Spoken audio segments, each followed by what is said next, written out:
And then I found YouTube and I started watching videos, and I just kind of got like, not addicted, but I was really having fun just watching videos for people. And then sometimes when there were no new videos, I was standing there and thinking to myself, man, how cool would it be if there was another person in my exact situation right now and I was there to upload a video this very moment for them, to entertain them. Yeah. And that mentality kind of like stuck with me. And I don't know, that basically translates, I guess, into me just wanting to entertain people. Jhaman, yeah, Jhaman. I hope you like a Jhaman too. Welcome, one and all, to JhamanCast. This podcast is dedicated to celebrating video games and delivering video game news and interviews. I adore video games, and I love sharing that every week. Stick around, I think you'll have a good time. Today, I have the return of the What's Jhaman segment, a segment reborn to focus on this show's community, you, the listener, and other people like you. Then following that, I have the What's News segment, where I go over this week's video game news, keeping you in the know for what's going on. And finally, I have this week's interview. It's with a man who makes World of Warcraft Machinima on YouTube. The videos he uploads are some of the funniest, highest quality Machinima you can find. He goes by Captain Grimm, and you can find him on YouTube. I had a wonderful time talking with him and discussing video games. Before we get to all that, I want to inform you of a few ways you can elevate your experience. I have a number of ways that you can join in and be a part of the show. I have a phone number you can call if you're in the U.S. If you have a question or want to leave an audio message for me to hear, I might even put it in the show. The number you can call to leave a message is 949-407-9198. That's 949-407-9198. I have a Discord server that you can join to catch up with other fans, some of the guests, and be a member of the community surrounding the podcast. I'll put it in the show's description so you can join easily. Also, you can follow me on Twitter, @JhamanTheShaman. You'll know more about what I'm up to, how you can be involved, and I'm also on Twitch at twitch.tv/Jhaman. With all that out of the way, let's get this podcast started.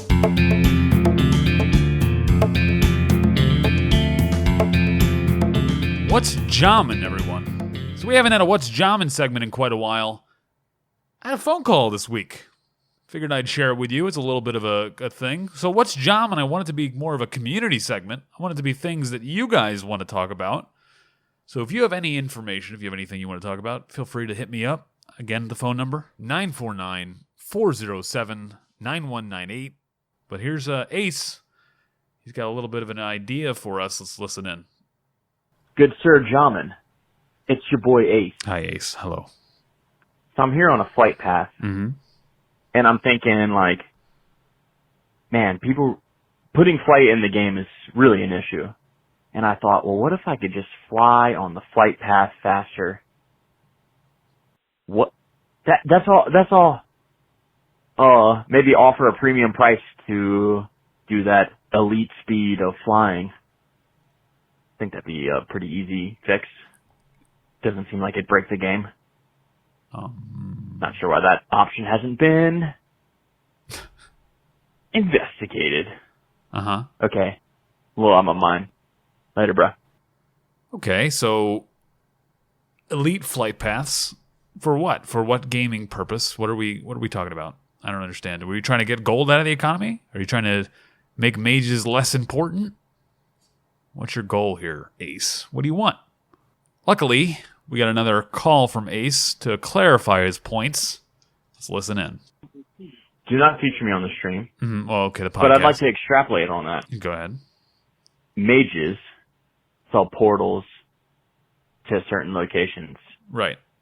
What if we could sell portals to flight points? Mm-hmm. And definitely it wouldn't be the mage class that does that, but maybe, I don't know how to incorporate that, but that'd be pretty cool if we were able to incorporate portals to flight points. So you'd basically just mount up the mobile flight points. That might be a little too much. Mm-hmm. Maybe. I don't think it breaks the game. Maybe you could only fly to the nearest flight point. Instant. Maybe you could only fly to the nearest flight point, and there you would have to take another flight. A layover. A connected flight to your point of destination. A layover in Kargath to get to Thorium Point. I don't know. Mm-hmm. Something to masticate and ruminate on. Okay. My good friend. Okay. Do not feature me. Bye. Not going to feature you. Don't worry. Not on the stream. Only on the podcast. And then finally, so I mean, to think about it, it's how do they put more gold sinks would be in the game? Maybe would you buy this as a service? Could you pay for it? Would people be mad if they increased the amount of money you could spend on the game for faster flight times, faster epic mounts? How do you get Blizzard to pay for this game? They want to make money on it. I don't think this is a good idea, but hey, we got one more call from Ace. He's got to clarify his final point. Let's listen in. Delete the last one. Mm-hmm. It doesn't make any sense. Okay. I repeat. Delete the last message. This message will explode. Okay. God damn it. All right, so there we go. That suggestion deleted. We're not going to even take it. So what do you guys think? Is there a way that Blizzard can monetize their game to make more money on it that would not piss off the fans?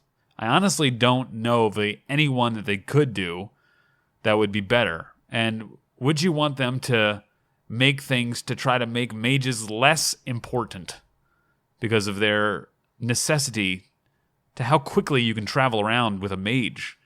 But without them, it takes a long while to slog through the world. I don't know. But that's the What's Jhaman segment. That's what we're going to go with this week. Maybe we'll have it again next week. I don't know. I'm feeling about it.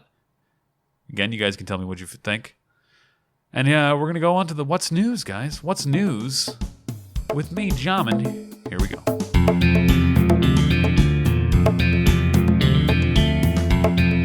What's news, everyone? I'll tell you the news this week. The first thing I want to say is Nintendo Switch has made Time's Best Gadgets of the Decade list. Time even went as far as saying the Nintendo Switch, quote, might be the company's most important contribution to gaming yet, end quote. I feel like that's a bit of a stretch when it comes to things. The Switch is most definitely one of the things that should make a list of top gadgets over the last decade, but I don't know if I would compare the Switch to the Nintendo Entertainment System or even the Wii as being more influential or game-changing.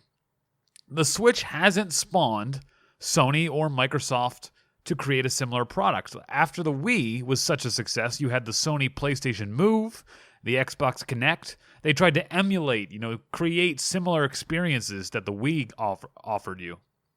They tried to copy what was so successful for the Wii because of how well the Wii did. I'm not seeing the same thing from Microsoft or Sony now. We're not seeing the Microsoft or Sony Switch equivalent. The Switch is a literal game changer, but to say it's Nintendo's, quote, most important contribution to gaming yet, end quote, is a bit of a stretch. I think it's also important to notice the lineage that led up to the creation of the Switch. The Game Boy dual screen, the DS, is the precursor to this idea. The DS did so well and was so successful as a mobile gaming platform that Nintendo tried to emulate that next with the Wii U, bringing a dual screen to a console setup. They tried to give us a second screen to play games with at home. And the Wii U did not do well. It was a wonderful product, but it had marketing that was terrible, and it just fell short. But the ability to switch off the TV and play in handheld mode, it was there. And the Switch took that and removed the dual screens at the same time function. It solved a lot of the problems with the Wii U, actually, because attempting to render two screens takes away more computing power than some people realize. Simply making it one screen that you can literally switch between seems to be the trick. So the Switch made the list, alongside other things like the number of Apple products, including the iPad, as well as things like the Tesla Model S, Google Chromecast, Amazon Echo, and a couple more. So let's talk about Classic WoW now. So Classic WoW has taken the next step. The first paid service is launched, and now you can pay to transfer your character to another realm, to another server, if you so desire. So Blizzard had a post, I'm just going to read it to you here, quote, The paid character transfers are now available for players in WoW Classic who are looking to relocate their characters to a different realm within their region. There are a few things to keep in mind before you take the leap into making a home on a new realm. Each transfer has a 90-day cooldown. Gold transfer limits. Specific level ranges are as follows. Levels 1 through 30 can transfer with up to 100 gold. Levels 31 through 50 can transfer with up to 500 gold. Levels 51 through 60 can transfer with up to 2,000 gold. Characters cannot transfer from PvE realms to PvP realms, and RP realms cannot transfer to RP PvP realms. And that's the end of the quote there. So I and a lot of the classic WoW enthusiasts are worried about server health with this service. When character transfers were free, people were fleeing the faction imbalance servers, making the imbalance even worse. Now there's a barrier to transferring, at least, in that you need to pay. But still, if you feel like you're playing at a disadvantage, you can totally transfer away to what might look like greener pastures, as they say. But Blizzard needs to make money. They want to make money. I was listening to the penultimate episode of Countdown to Classic, another podcast, this week, and Raph Koster made the point that $60 in the simplest of business models pays for about 4 hours of labor for someone working at $15 an hour. It was an insightful episode into the mind of both the developer and business person within the industry. So these companies want to make money. They need to make money. So Blizzard, of course, like I said, wants to make more money on this, and I think that's a fair item to make money on server transfers. But thank God they didn't release this during the weeks following the release of the honor system. They would have been lambasted for profiting off that crazy couple of weeks. Could you imagine if people were allowed to transfer off servers during that insane, psychotic time where people were just murdering each other over and over, and you couldn't play? I can imagine that there would be tons of people that would pay the $25 to avoid that insanity that was that couple weeks. But it's a good thing they didn't release it then, because they would have gotten a lot of flack from the community for allowing people to pay to play, basically, right? So I actually really enjoyed those 3 weeks, although I'm playing on a Horde-dominated server. It would have been a nightmare to play Alliance then, especially if you're trying to level. So I'm fine with this character paid transfer service. There are good reasons and bad reasons to want to transfer a character. I worry about people transferring to a small server and attempting to get rank 14. It's probably not a huge portion of the player base, but it does take away some of the prestige of rank 14. If we're going to do that, though, you need to make sure to check the top earners on the server and see if you can compete, right? By transferring, you're now able to check who's getting the most honor on each server, and can I get that much, right? Because it's a relative system. So if you go transfer to a small server, but the guy that's in number 1 is still getting millions and millions of honor every week, you're going to have to put in a lot of work. But if you transfer to a small server that doesn't have quite that, if there's not a crazy singular person or a couple people pushing for the rank 14, you might actually have an easier time. Let's move off of World of Warcraft now. I want to talk about Puma, the clothing company. Puma has decided to release gaming shoes, and it's dumb. The shoes are basically socks with rubber soles and the Puma brand. They don't do anything special, and they're being marketed at gamers. If you want to pick up a pair of these rubber socks for just over $100, that's what you're going to pay. I think the only real takeaway here is that gamers are a huge market. It's not a niche, strange thing to be a gamer. There's money to be made, and companies are clamoring for things to make to sell to gamers. And this is just another one of those things that companies are attempting. Puma is just being silly. This is in no way will increase your gaming performance or the quality of your games. These will keep your feet warm. If these shoes appeal to you, go buy some slippers and then send me $90. You're welcome. That's all I have for you this week in the news. I have this nice, long interview with Captain Grimm. He's a WoW Machinima YouTuber who is hilarious.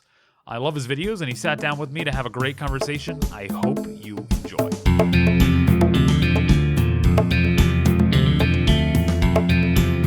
Welcome, one and all, to another JhamanCast interview. I'm joined today by a fellow who makes animated machinimas on YouTube.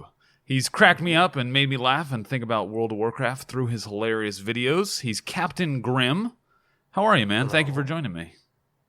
I'm pretty alright, somewhat tired, but Yeah. I'm down for a chat, down for games, and yes, I do make some weird animations about WoW. That's pretty much. Yeah, how I describe it. I honestly, it's hilarious videos. They crack me up. And the facial animations and all that you've imparted on these people. Every little touch has been worth it. There is a video you have, and I can't remember the name of it, and I'm sure you'll know exactly what I'm talking about when I say it. It's the one where the warrior saves the priest, and then he's running away. Oh, yeah. He mounts up and he's running away. And there was a beast standing there, and I was like, wouldn't it be hilarious if that beast smacked him and it dazed him? And then it happens in the video. I know you set the whole scene up and you put that monster there, and it wouldn't be there if it wasn't there for a joke. But for some reason, my brain, the way your brains work, we don't connect those things. And so when he got dazed by that monster and fell off his mount, and then it cut to the next scene, I just died. I was like, this is hilarious. This guy's got a great touch and a great sense of humor. Absolutely. So that was my thanks, man. yeah. I mean, I'm really happy you like it. Yeah, for that scene, I don't know. I just thought about it, and I'm like, okay, how would this guy make an exit? What's the most stereotypical thing that can ever happen? And it's just someone getting dazed, and that's just the sad reality of playing WoW. And a lot of people actually in the comments related with that. They physically felt it, although I didn't even plan to make it like a big thing, it's just a small on the side type of thing. But yeah, it was great. So the first question I want to ask you, and it's the one I ask every single person who comes on, is what's the first game you ever played that left an impression on you? Well, honestly, some of the first games I've ever played were probably really boring. Some shit like pinball, solitaire, stuff like that. But I have to say that it should have been something along the lines of Age of Empires 2 or Warcraft 3, one of the two. It was like around that time that I found those games were a thing, and I was starting really to get into computers and video games in general, because initially when I got a computer and I just kind of played a couple of games, and I was like, yeah, whatever, I'll go outside. So, and then I was like, holy shit, I don't want to go outside, I'll just play this. And the rest is history. So what about those games that did you Age of Empires, Warcraft, those are both RTSs. What would you say grabbed you? Was that the RTS genre? I mean, yeah, I just, I was still a kid, so I was like, well, I can build cool-looking houses one next to each other, and I can make a little city. Oh, and look, I can make some little troops, and they fight each other. And I was like, oh, shit, I'm killing this guy. And then there's this sense of competitiveness, and I'm starting to get more invested into it. I'm like, ooh, maybe I should be better and better. How old would you say you were? Like 10, 9? 9 or 10? Something like that. Okay. And then your family, did your family play games? Did you guys have games, did they play card games or anything, or was a computer game like a whole new thing, like nobody had any idea what you were doing on the computer? Yeah, pretty much. I'd say I was like, in my family, it was that type of a family that's like, video games? What is that? That's just some weird children's thing, and nobody really cared. They were like, yeah, he can play as long as it's free, and they didn't really care. That's why I couldn't really play any paid games at all, because if I asked my parents, they would be like, are you crazy? Money for games? You're insane. Yeah. And so I just kind of grew up with that mentality that I should mainly spend very little on the internet, although that's pretty sad, but I don't know. No, yeah, it sounds pretty normal. It sounds like yeah, it is pretty normal, honestly. so you couldn't pay for games, so you were stuck with Warcraft 3 for a long time, or what happened? What kind of other games would you say formed your opinion on what makes a good game? Well, eventually I started to like. I mean, with Warcraft 3, it was just basically that. I mean, at one point I started actually paying attention to the story, because, of course, I'm not a native English speaker, so I just, along with it, I was kind of learning English as well, and I was starting to take more interest in what the characters were saying, play the campaigns, stuff like that. And eventually those storytelling aspects kind of got me interested into more games that are kind of like more RPG stuff. So I got more interested into GTA, like San Andreas. Okay. Some racing games like Need for Speed, Underground 2, Most Wanted, things like that. Honestly, where I lived, I could just, for the most part, I would just go to like internet cafes because, I still didn't know what games there were. And I just go there and I'd look at the screen and there would be so many icons. And I'd be like, holy shit, what are these games? And I just, I dived into it until one day, of course, my older cousin introduced me to the fact that World of Warcraft exists because he knew that I really liked Warcraft, but I didn't know there's a whole different game based on it that's so big. But, I couldn't afford it. That was probably the most expensive game I've ever seen. Yeah, it was monthly and right. expansions.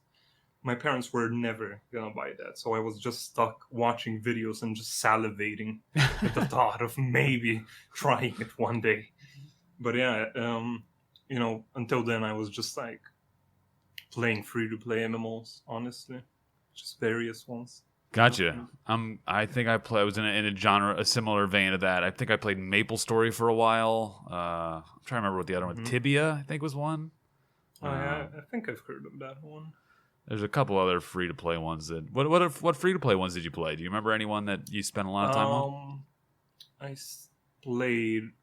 Yeah, I remember several. There was one, Cabal Online, Rohan Online, and there were several others, but it's hard for me to remember. But those were probably one of the main ones. That were just free MMOs. And then at what point did you finally get to play WoW, this thing that you saw every I don't know, however, it was this thing you could salivate over? Did you? I mean, obviously you make YouTube videos and animations about World of Warcraft. So, yeah. When did you finally get to play for the first time? Well, I don't know exactly the answer for that, but basically where I lived, pirating wasn't that big of a deal. So what happens then? I was like, okay, well, I can't take this anymore. And then from friends, I realized that there are these things called like private servers. So I was like, whoa, I can play the game for free? Hell yeah! I mean, of course I'll play. I've been waiting to play this forever. And of course, I mean, later I realized that private realms aren't exactly as amazing as the retail realms. But right. It's got quality control issues. It was definitely enough to sate my thirst. It was so good. I was literally blown away. Like the music, the landscapes, the characters, the customization options, so many things were so cool.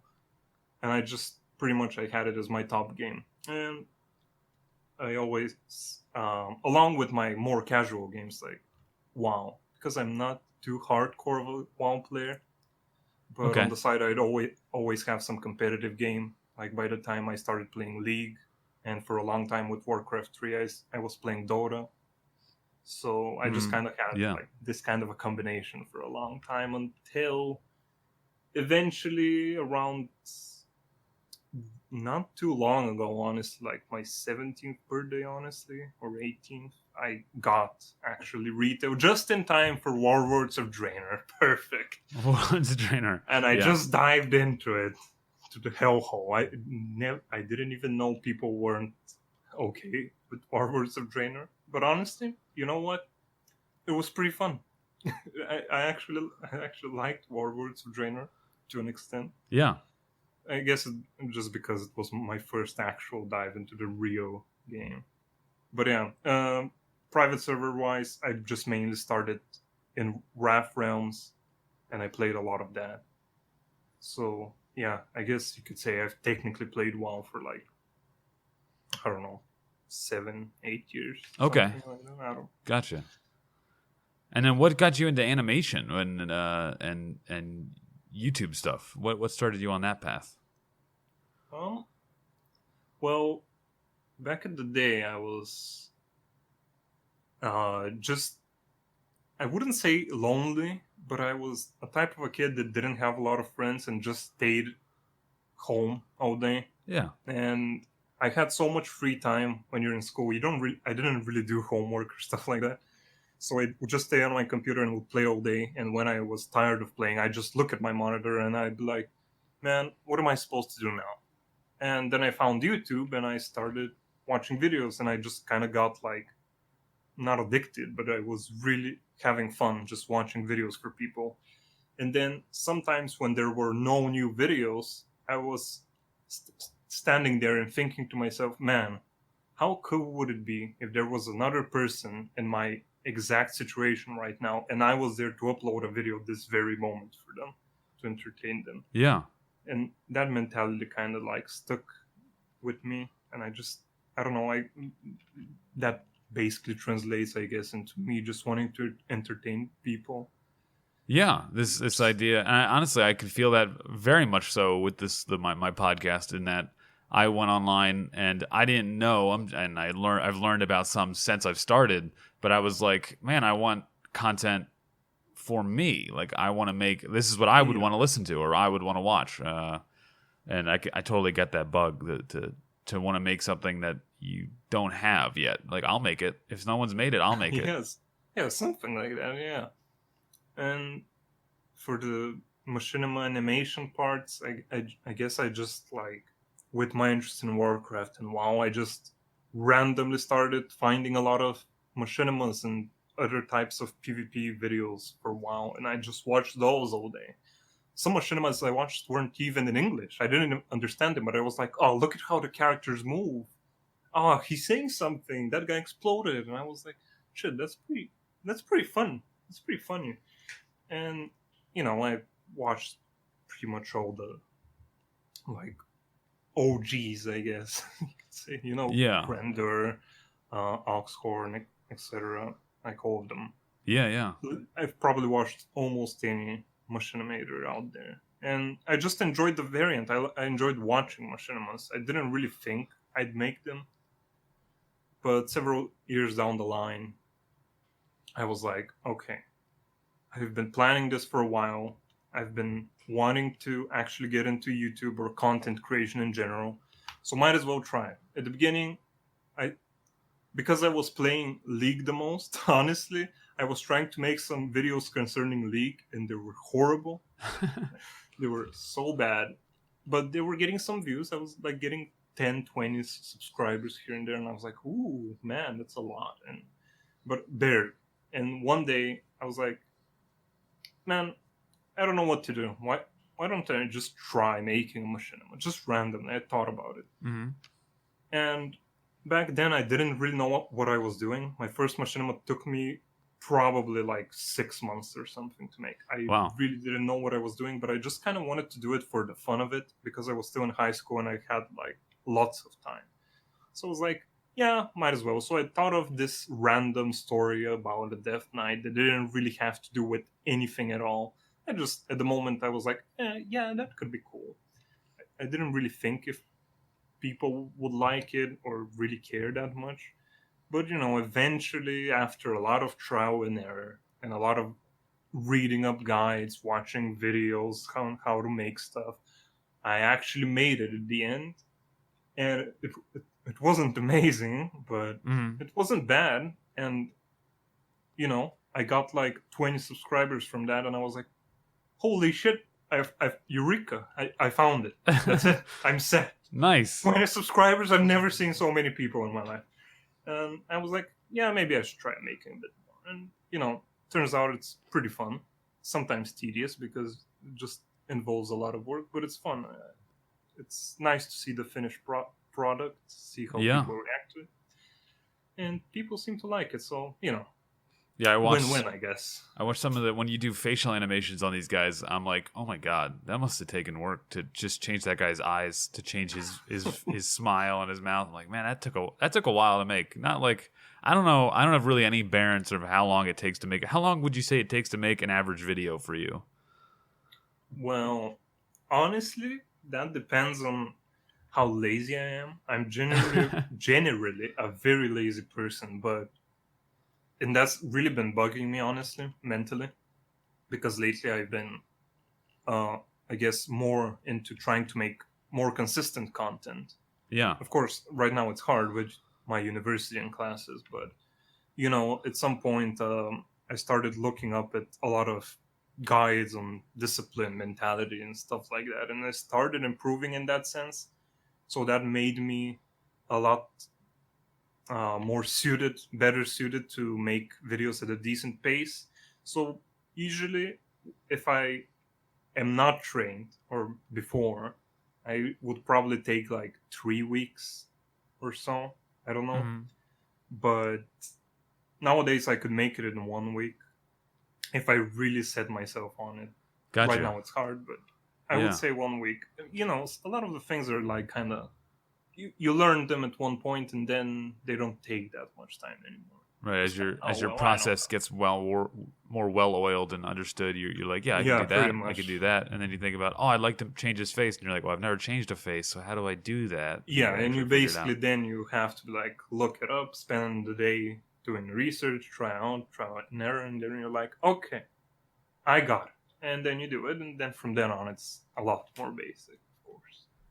And do you play a lot of WoW now, or do you like how do you come up with your ideas? Do you just kind of are you just go through as you're playing and you go, oh, that's funny, I'll and write it down, or where do you get your ideas from? Um, Kinda honestly. I mean, um, right now I'm not playing a lot of retail because, to be honest, since the half middle of Legion or something, Hmm. it started to get really like tedious and boring for me, kind of, which is nuts because I've never really been that sick of WoW. Yeah, Most times when I've stopped playing WoW, it's because I've just burnt out because I've played so much. And nowadays, I don't really want to log in. I don't feel like it. Of course, a lot of people can like it, and I'm totally fine with that. That's awesome. But sometimes, especially nowadays, I kind of like try and look at things that bother me with the game yeah, and be like, okay, well, I'll make a joke out of that. That's kind of like the basis for some of my last videos. But yeah, as you said, sometimes I just play with friends, and I'm like, hey, it would be pretty funny to make a video about these two boars attacking some high level guy that they didn't have to because just hostile mobs are annoying. And I just kind of make it. I'm like, that was pretty fun. But yeah, that's did you awesome. ask anything else? I forgot. No, you're good. That was it. Where do Yeah, you get your ideas? And that yeah, pretty much that's it. Honestly, it's not that complicated, I guess. I so are you think. playing classic at all? Because I've seen a lot of Oh, classic you channel or videos. yeah.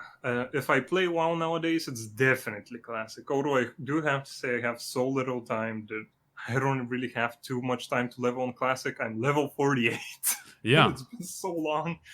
And I'm really annoyed because I really want to be high level because I really like PvP and WoW, and I wish I could be just high level. And now, especially with Warzone, I could just PvP all day, but it's hard. It's hard. I barely can find the time. But yeah, yeah. I do really enjoy classic. It's definitely a lot more along the line of things I enjoy in an MMO. And yeah, Yeah, it's having pretty much. a classic is this thing that I don't know how to even describe the difference between, and I've said it so many times on the podcast, um, that the content in classic is not as thrown in your face. I guess I don't know. It's you're able to Hmm. explore and find it, and it's kind of this emergent gameplay that happens because you're in a world, as opposed to the world telling you where to go and what to do and where to be. I don't know. It's just a great game, and No, yeah, I agree. It's there. That's definitely at least one of the aspects. So have your goals changed at all as you've been making videos? Are you trying to make more videos or less, or like what's your goals at the Um, moment with your YouTube channel? Well, if you've checked my YouTube channel, Uh-huh. you probably noticed I don't have too many videos, like pretty much any other WoW YouTuber. Usually, most YouTubers would already have like 60 to 100 videos. I barely have like 20. And that's because I just kind of recently started to actually upload a bit more, and kind of recently got a bit more fame, I guess. And so that's like kind of like a whoa. I didn't expect it. Now I'm not sure what to think exactly. Yeah. So my goals for now are do as best as I can until my uni ends this summer, and then the goal is to make consistent content for people and improve on it so I can make it as best as possible and Yeah. probably reach as many people as I can. But yeah, that's pretty much it for Gotcha. now, right? I'm just looking at your thumbnails right now, and they're really hilarious. I love them, every single one of them. Thanks. Do you play games differently then? Would you say that because of the things or what's been going on, or do you consume content the same way you've always have? Video game content? Anything? Because I make videos. Yeah, because of the videos you're making. How does it change the way okay. you play? Yeah, I'd say for sure, but that's a really common thing for a lot of YouTubers I've seen, or people that um, just make any type of gaming content in general. It's like when I started caring a lot more about WoW and making content for WoW and spending more time on it, I've kind of like, I would say, grown a bit burnt out of the game itself. I'm not that interested in playing the Yeah. game.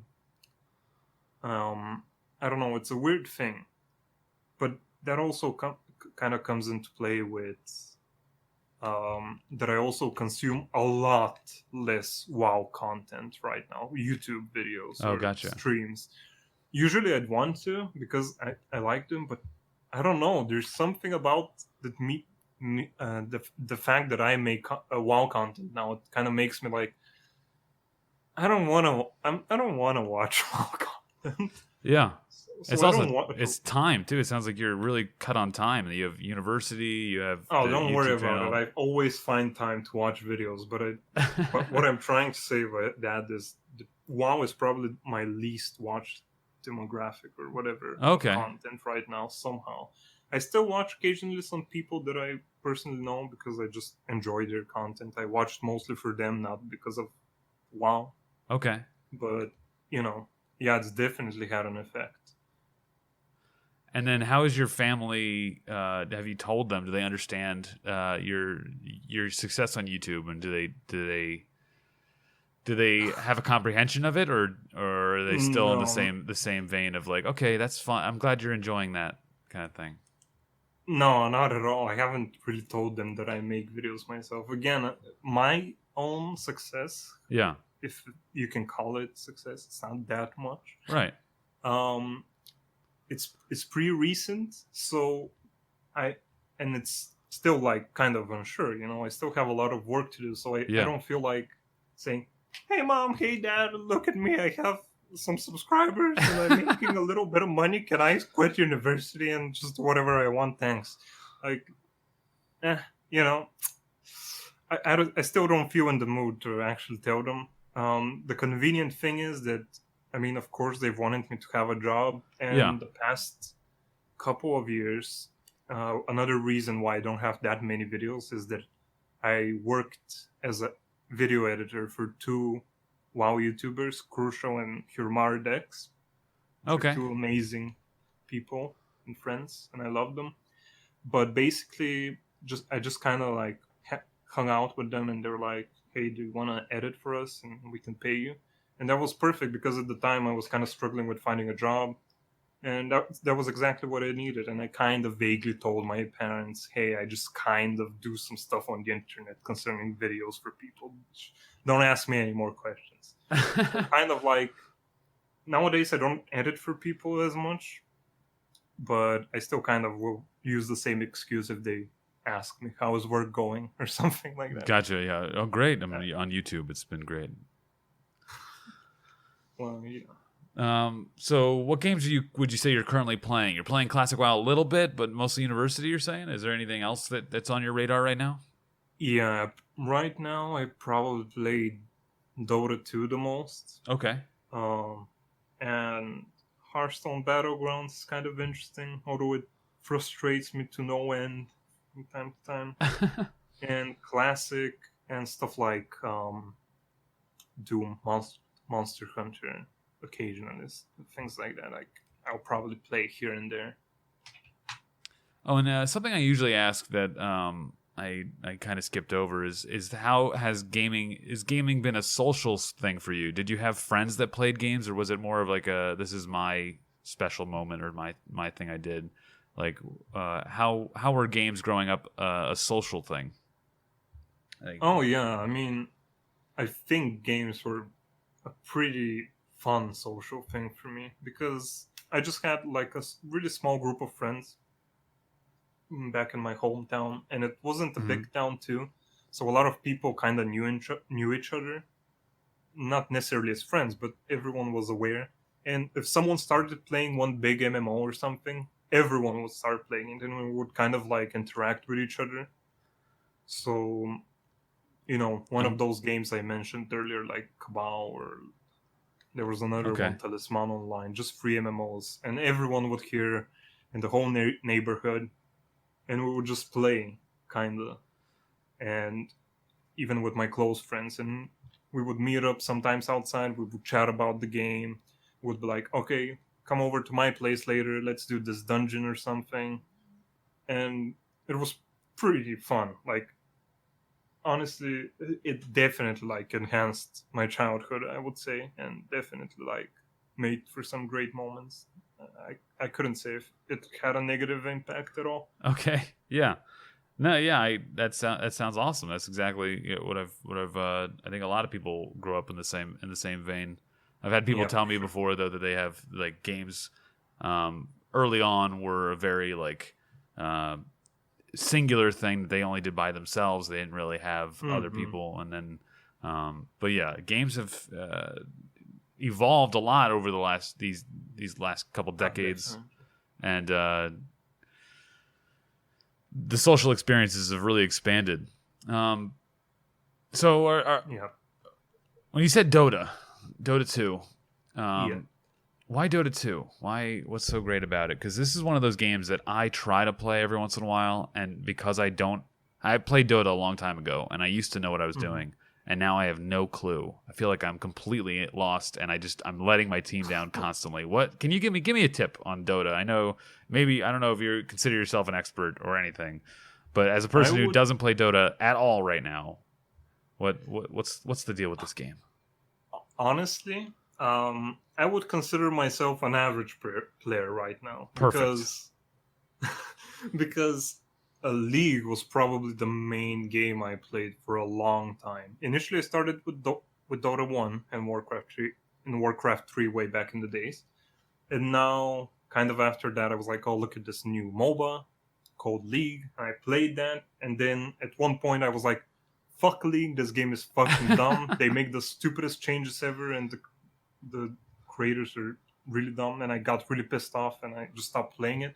I was like, I'll just go back to Dota. I love Dota.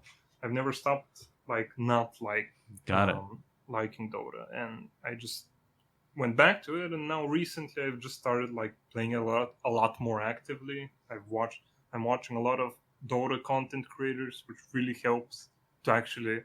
Now, this is the biggest tip I can give you to improve on anything. Just watch someone that's a lot better than you. Okay. I'm just watching live streams of people that are so much better than me, and I learn so much. I literally can't put it into words. It's the best way. No, you're right. You're right. I've done that. I used to play Heroes of the Storm all the time with the I the played baby that MOBA. I was pretty excited for that one too, but I just kind of like lost interest because to me it felt like a bit too constricted.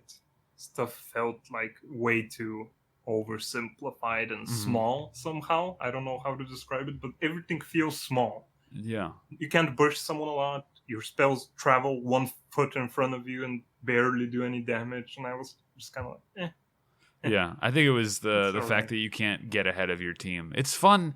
So here's the thing about games that I've found, and my cousin told me this the other day, a couple weeks ago, and I thought that's brilliant. Games are fun when they're unfair. It's not fun. It's not fun to like lose when it's unfair, but when you have an unfair advantage over somebody, it's really fun. It's really fun to like get more gold than somebody and then just delete them, and because you just farm better than them, or you got a kill earlier, you got fed. That's fun. Here's the Storm. You can't do that. Everything's fair. It's a very fair game.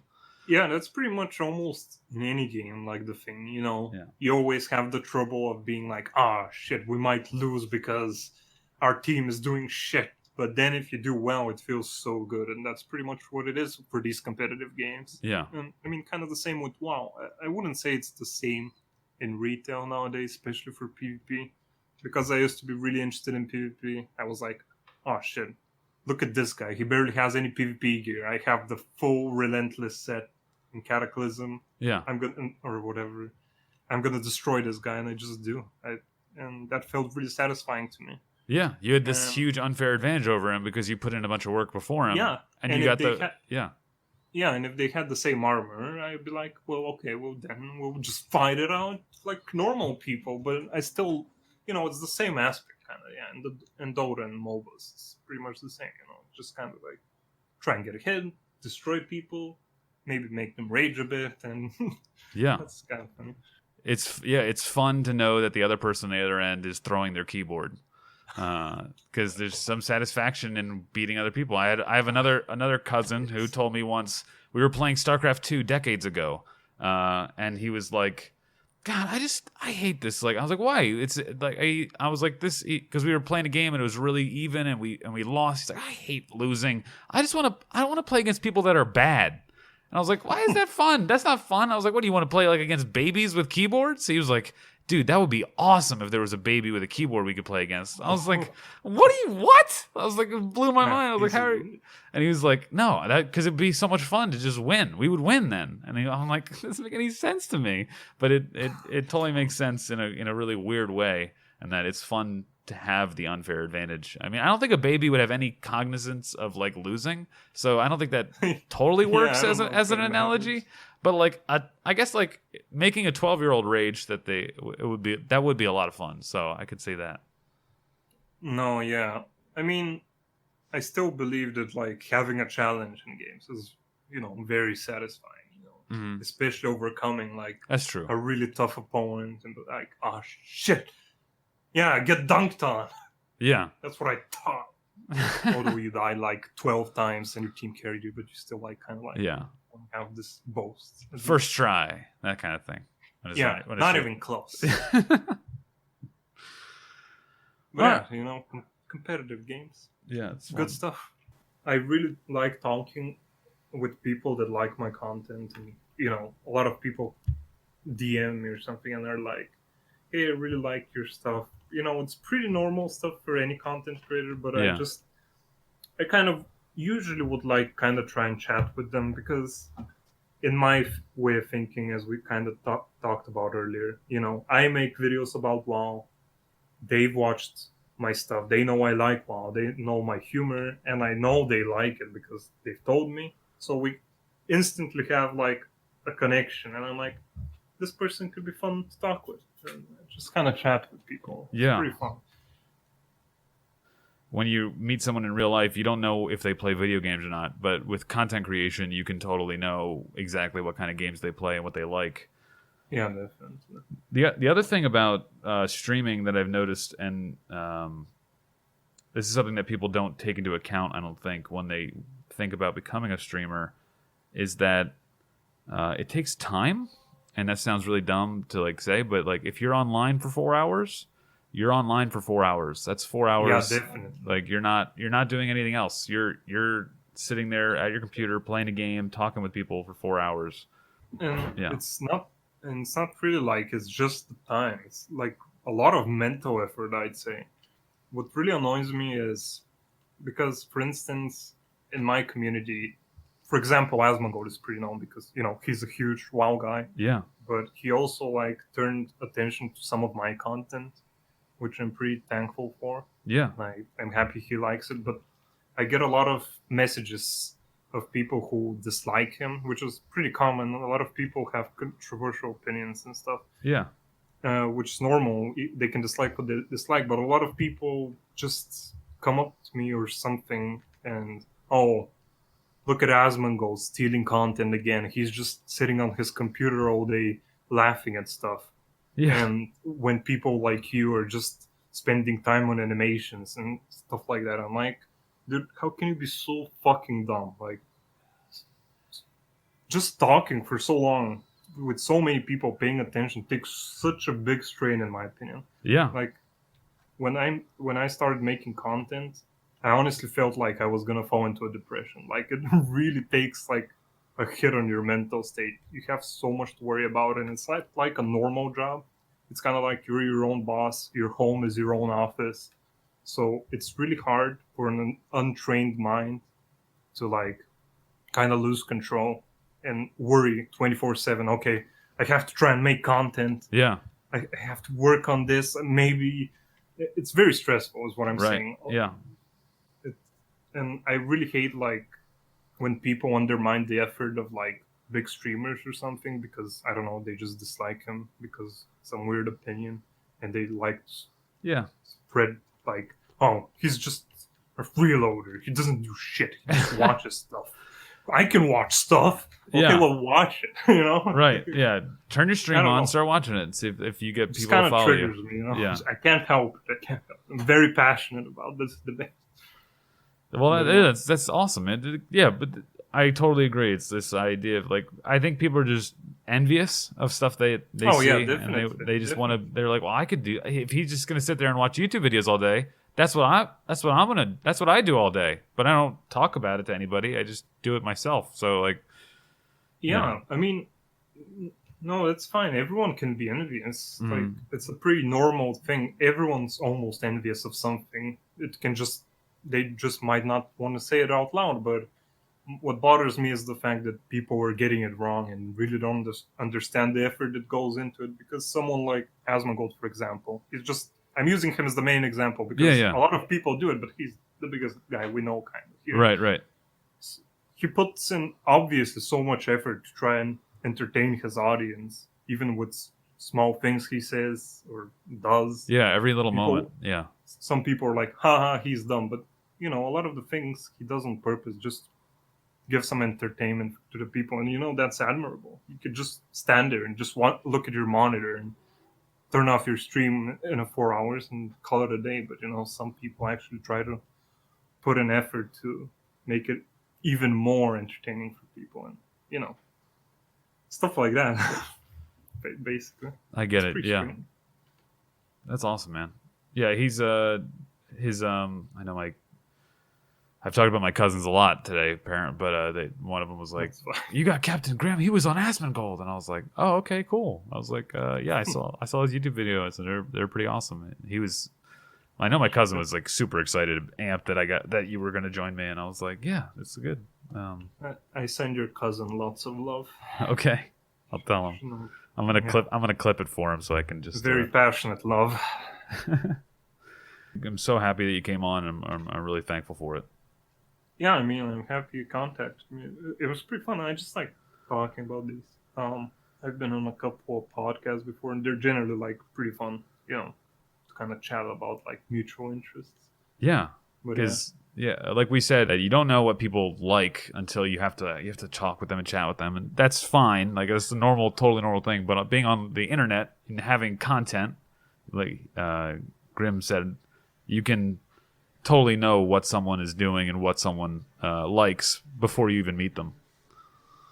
Well, that's everything I got for you, man. I really appreciate you jumping on. I don't know if there's any shout-outs. If anyone who's listening to the podcast, it's Captain Grim on YouTube. GRIM, and then there's @Grim_Captain on Twitter. Is there anyone you want to shout out to or anything you want to talk about? Well, I guess I can shout out in general the people who like have kept me company in like my content creation adventures. It's been definitely pretty fun. I still think I have like a long way to do. I don't have anyone specific to shout out. Okay. Everyone knows who they are. But yeah, I'm just like, when it comes to content creating, I'm just very excited. I'm very excited. I just can't help myself but think every day to pray for summer to come and stuff like that, so I can actually start working on something that I enjoy personally. And yeah, I mean, that's pretty much like the main thing I can think of along that line. Gotcha. Well, thank you so much for being here, man. I really appreciate it. Definitely, man. It was pretty fun. Yeah.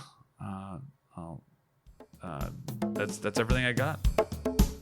Thank you. Sure.